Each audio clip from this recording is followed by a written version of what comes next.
अस्सलाम वालेकुम वीवर्स, उम्मीद करता हूँ आप सब दोस्त खैरियत से होंगे। तुसी वेख रहे हो मेरा चैनल हसनैन एग्रीकल्चर वीलॉग।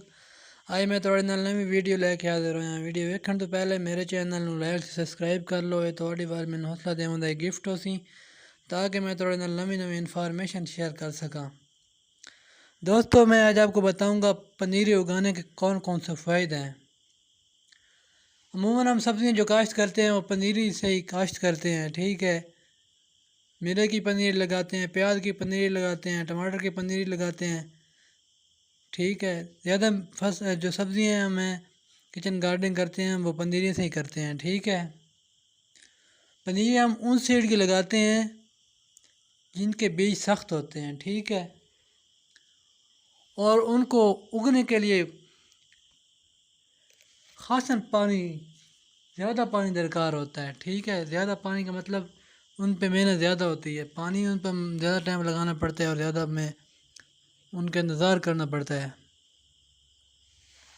अगर उन्हें हम बराह रास्त काश्त करें दोस्तों तो खेत में बार बार पानी देना पड़ेगा। इस तरह ये तरीका हमें महंगा पड़ेगा, ठीक है।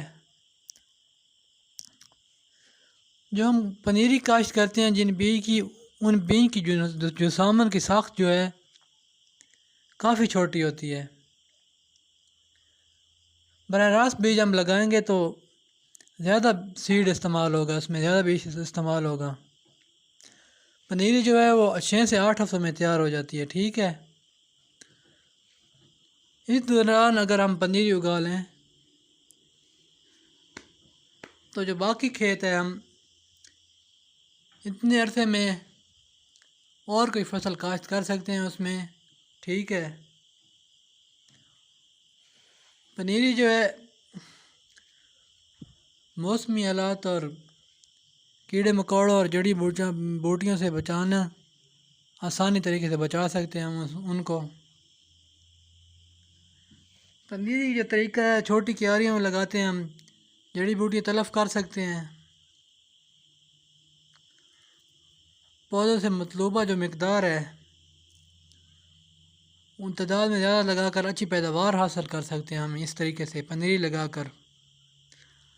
और मेन चीज़, अगर हम पौधे अगर ज़मीन में शिफ्ट करते हैं तो हमारे पौधे मुरझा जाते हैं या मर जाते हैं, नहीं चलते, तो हम उसकी जगह अपनी पनीरी से और पौधे एडजस्ट कर सकते हैं, लगा सकते हैं, ठीक है। अगर हम बराह रास्त बीज काश्त करेंगे तो फसल में इस तरह नागा हो जाएगा, ठीक है। इसलिए पनीरी एक बहुत ही सूटेबल और फ़ायदेमंद चीज़ है। इसलिए जो बीज सख्त हों, हार्ड हों, उनकी पनीरी काश्त करनी चाहिए। और पनीरी से जो हम पैदा करता फसल है जल्दी तैयार हो जाती है, ठीक है। पनीरी तैयार करने के लिए हमें क्या क्या चीज़ की ज़रूरत है मैं वो आपको बता देता हूँ ज़रा डिटेल से। पहले कंपोस्ट चाहिए हमें,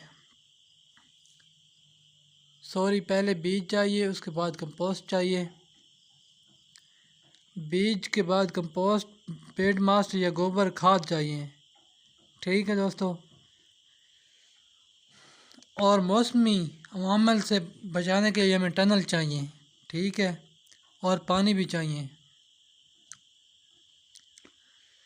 अच्छा बीज जो हमें जितना हमारा सीड अच्छा होगा उतनी हमें पैदावार अच्छी हासिल कर सकेंगे, ठीक है। अच्छा बीज जो हमने लेना है, सबसे पहले हमने उसको चेक करना है, जड़ी बूटियों से पाक साफ़ होना चाहिए और उसमें टूटा हुआ बीज नहीं होना चाहिए, ठीक है दोस्तों। बीज जो हमने इस्तेमाल करना है अच्छा और हाईब्रिड क्वालिटी का इस्तेमाल करना है और तरक्की दादा किस्म का बीज मुंतखब करना है हमने, ठीक है। बीज जो हमेशा लेबल शुदा होना चाहिए जिस पर क़ुव्वत रवायदगी, किस्म और मुद्दत इस्तेमाल दर्ज होनी चाहिए, ठीक है दोस्तों। उसकी डेट एक्सपायर और डेट कब उसको बनाया गया है बीज को, उसकी ये चीज़ देखनी है। वो ना बीज की डेट एक्सपायर और फिर मसला बने, उसमें हमें पैदावार हासिल नहीं कर सकेंगे और इतनी मेहनत करने के बावजूद हमें नुकसान होगा, लॉसेस आएंगे। ठीक है, पनीरी तैयार करने का हमारा मकसद जो है,